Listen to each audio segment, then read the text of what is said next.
قابیل کو تو قابیل نے قتل کر دیا تھا، تو کیا پوری امت یہ جو ہے انسانیت یہ قاتل کی اولاد ہے؟ نہیں، آپ کو یہ کس نے کہا کہ وہ صرف ایک ہی بیٹا تھا اور بیٹے کوئی نہیں تھے؟ اچھا جی، ہم نے تو یہ سنا یہ گجرات میں حضرت آدم علیہ السلام کے بیٹوں کی قبریں آپ لوگوں نے بنائی ہوئی ہیں.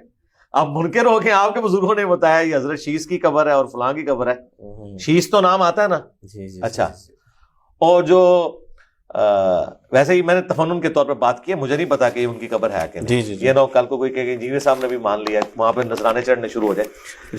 جو مولانا طارق جمیل صاحب نبی اسلام کا شجرہ پڑھتے ہیں اس میں قابیل کا نام کہاں پہ آ رہا ہے؟ شیس بن آدم. ہاں ٹھیک ہے. تو حضرت شیس علیہ السلام کی اولاد میں سے، قابیل کی اولاد میں سے کہاں سے ہو گئے؟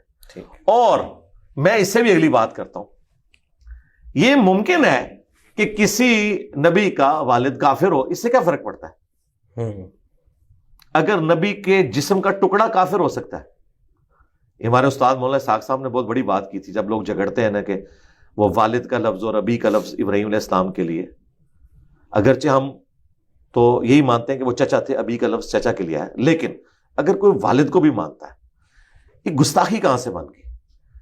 نبی کے جسم کا ٹکڑا نوح علیہ السلام کا بیٹا وہ کافر نکل آیا. جی ہاں. نبی کے باپ کا کافر ہونا چھوٹی چیز ہے، نبی کی اپنی اولاد کا کافر ہونا یہ بڑی چیز ہے، کیونکہ اس کے جسم کا ٹکڑا ہے. جی جی. نبی کا ٹکڑا کافر ہو گیا، نبی خود جس کا ٹکڑا ہے اگر وہ کافر ہو جائے یہ چھوٹی چیز ہے. خواہ خواہ جھگڑے بنائے ہوئے انہوں نے.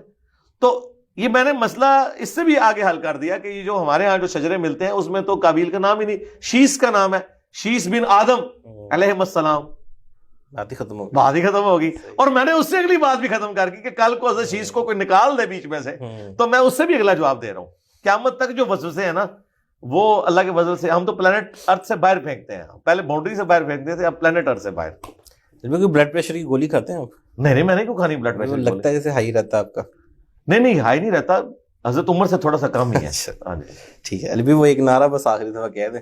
وہ نعرہ، ہاں جی یہ والا جی، علی فل پیشن. ہاں جی، میرے نبی سا ہے کوئی نہیں، تیرے بابے تھے شے کوئی نہیں. جزاک اللہ.